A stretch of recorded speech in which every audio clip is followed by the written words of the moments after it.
In the dim light of a small, cluttered room, a young man named Brandon sat cross-legged on the floor, the flicker of a computer screen playing across his face. His eyes darted from the glow of the screen to the cardboard box in his hands. The box was adorned with vivid images of a plucky plumber and a princess in distress, the letters New Super Mario Bros. Emblazoned across the top in bold, red text. A smile tugged at the corners of his mouth as he recalled the countless hours he'd spent as a child saving the Mushroom Kingdom. Nostalgia filled his heart as he carefully lifted the shrink-wrapped game from its plastic tomb. With trembling hands, Brandon unwrapped the game, the sound of tearing plastic echoing in the quiet space. He paused for a moment to admire the shiny disc inside, a stark contrast to the pixelated cartridges of his youth. The excitement grew palpable as he slid it into the Wii console, the slot swallowing it up with a satisfying click. The console hummed to life, the blue glow of the disk drive casting an eerie light on the walls. The game's logo flashed on the screen, the familiar jingle playing a little too loudly in the stillness. As the game booted up, Brandon grabbed a nearby Wii remote and nunchuck, his fingers finding the familiar grooves with ease. He took a deep breath, ready to lose himself in the bright, cheerful world that had defined his childhood. The opening cutscene began, and Brandon leaned in closer to the TV, his heart racing with anticipation. The iconic Mushroom Kingdom unfolded before him, but something was off. The colors seemed duller, the edges not quite as crisp as he remembered. Mario and his friends looked different.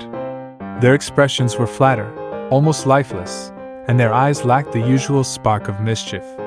The music was there, but it was a twisted version of the upbeat tunes he knew, a haunting melody that sent a shiver down his spine. He shrugged it off, attributing the changes to the console's age or perhaps his own nostalgia-tinted memories. But as the game transitioned to the first level, Brandon's smile slowly faded. The cheerful doot-doot-doot of the Goombas was replaced by a guttural growl, and the bright green grass looked almost sickly. This wasn't the game he remembered. With a sigh, Brandon pressed the button to start the game, and the nightmare unfolded before him.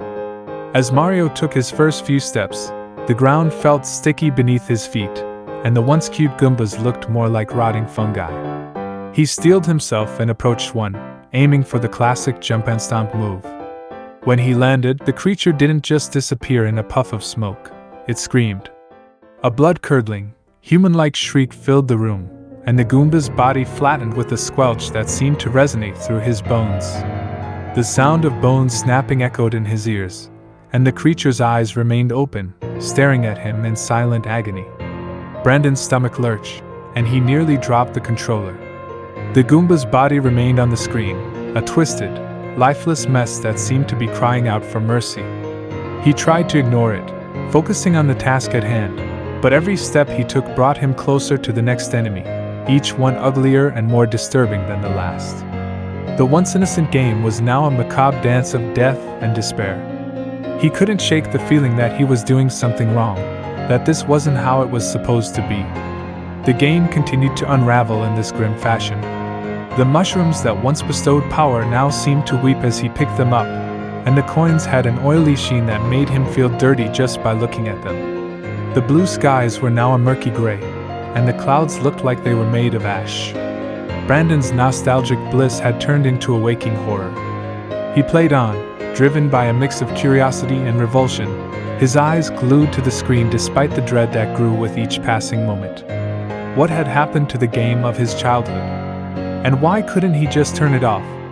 The urge to explore this twisted world grew stronger, as if the game itself was pulling him deeper into its grim embrace. As he ventured further into the game, the once familiar faces of Toad and the other Mushroom Kingdom inhabitants were replaced by twisted, grotesque versions of themselves. Their cries for help were now desperate and pain-filled, and when he approached them, they cowered in fear, their expressions pleading for mercy rather than salvation. The world itself had become a living testament to the darkest recesses of his imagination, a place where even the most innocent things had been corrupted beyond recognition. The music grew louder, the tempo increasing with his heartbeat. The notes were discordant, the melody a distorted echo of the catchy tunes he'd hummed in his youth. It was as if the game was taunting him, pushing him to his limits, daring him to continue on his quest. Brandon's palms were slick with sweat, and his thumbs moved almost involuntarily, guiding Mario through this hellish landscape. He knew he should stop, but something compelled him forward, a morbid fascination that gripped him tighter than any Bowser had ever managed. The castle loomed in the distance, a monolith of despair that stood in stark contrast to the whimsical fortresses of his memories. The drawbridge was down, and the gates were open, beckoning him to face whatever nightmare awaited inside. He took a deep breath and steeled himself, his eyes narrowing in determination.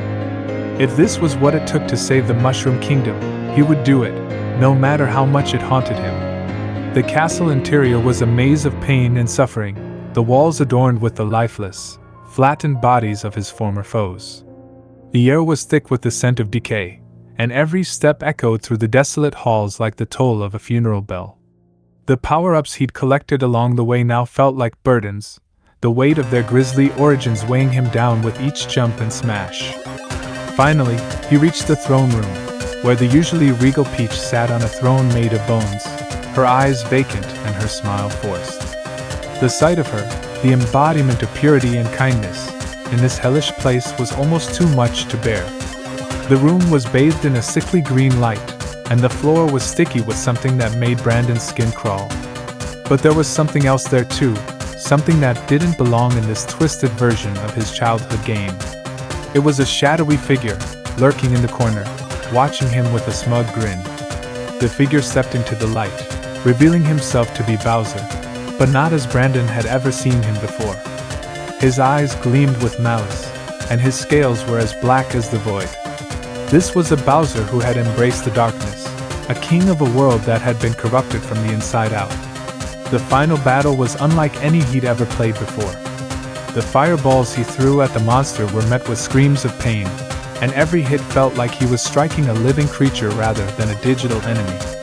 The ground trembled with each roar, and the castle walls seemed to weep as the battle raged on. But Brandon didn't stop. He couldn't. The fate of the Mushroom Kingdom, and perhaps his own sanity, rested on his ability to conquer this abomination. He dodged fiery breath and swiping claws, his movements precise despite the horror of his situation. The controller felt like an extension of his body, his every thought translated into action on the screen. And as he dealt the final blow, the castle began to crumble around them. The shadowy figure of Bowser shrank away, his laughter turning to a wail as he disappeared into the rubble. The room grew brighter, the colors slowly returning to normal, and the music swelled into the familiar victory tune. The Mushroom Kingdom had been saved, but at what cost? Brandon sat back, the controller falling from his trembling hands. He stared at the screen, the image of Peach standing before him, unblemished by the horrors he'd witnessed.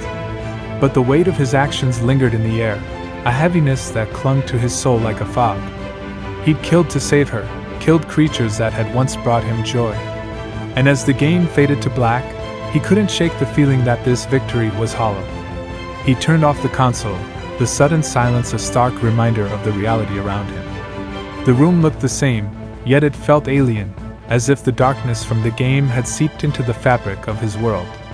He rubbed his eyes, trying to dispel the images that still danced before them. The box lay open on the floor, the game disc a silent witness to the horror he just experienced. He picked it up, examining it closely. There were no signs of damage, no indication that this was anything but a normal game. Shaking his head, Brandon decided to give it another try, convinced that the first playthrough had been some sort of glitch or sick prank. He popped the disc back in and waited for the game to load. This time, the colors remained muted, but the sounds and the atmosphere were as cheerful as he remembered. The Goombas were back to their usual trot, and the mushrooms looked plump and inviting. He let out a sigh of relief and began to play, but the memory of the twisted world lingered in his mind, casting a pall over his enjoyment.